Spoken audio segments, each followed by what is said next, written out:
Toute ma vie, le bon Dieu s'est plu à m'entourer d'amour. Mes premiers souvenirs sont empreints des sourires et des caresses les plus tendres. Mais s'il avait placé près de moi beaucoup d'amour, il en avait mis aussi dans mon petit cœur, le créant aimant et sensible.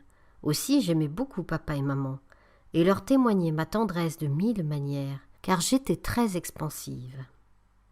Seulement les moyens que j'employais étaient parfois étranges, comme le prouve ce passage d'une lettre de maman. Le bébé est un lutin sans pareil, elle vient me caresser en me souhaitant la mort. Oh, que je voudrais bien que tu mourais, ma pauvre petite mère. On la gronde, elle dit.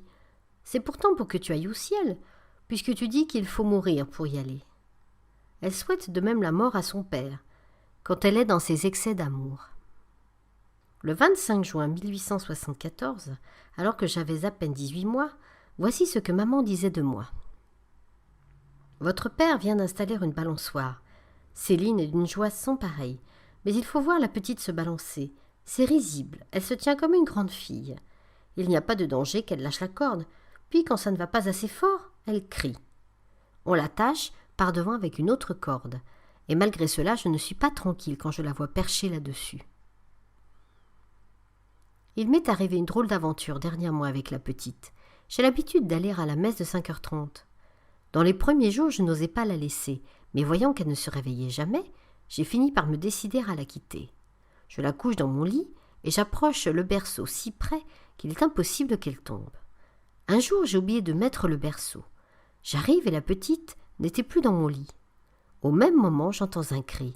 Je regarde et je la vois assise sur une chaise qui se trouvait en face de la tête de mon lit. Sa petite tête était couchée sur le traversin et là, elle dormait d'un mauvais sommeil car elle était gênée. Je n'ai pas pu me rendre compte comment elle était tombée assise sur cette chaise puisqu'elle était couchée. J'ai remercié le bon Dieu de ce qu'il ne lui était rien arrivé. C'est vraiment providentiel. Elle devait rouler par terre, son bon ange y a veillé, et les âmes du purgatoire auxquelles je fais tous les jours une prière pour la petite l'ont protégée.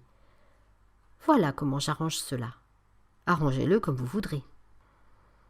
À la fin de la lettre, maman ajoutait « Voilà le petit bébé qui vient me passer sa petite main sur la figure et m'embrasser. Cette pauvre petite ne veut point me quitter. Elle est continuellement avec moi. Elle aime beaucoup à aller au jardin. Mais si je n'y suis pas, elle ne veut pas y rester et pleure. Jusqu'à ce qu'on me la ramène. » Voici un passage d'une autre lettre.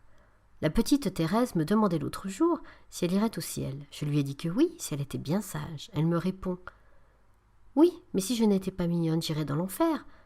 Mais moi, je sais bien ce que je ferais. Je m'envolerais avec toi qui serais au ciel. » Comment que le bon Dieu ferait pour me prendre? Tu me tiendrais bien fort dans tes bras. J'ai vu dans ses yeux qu'elle croyait positivement que le bon Dieu ne lui pouvait rien si elle était dans les bras de sa mère.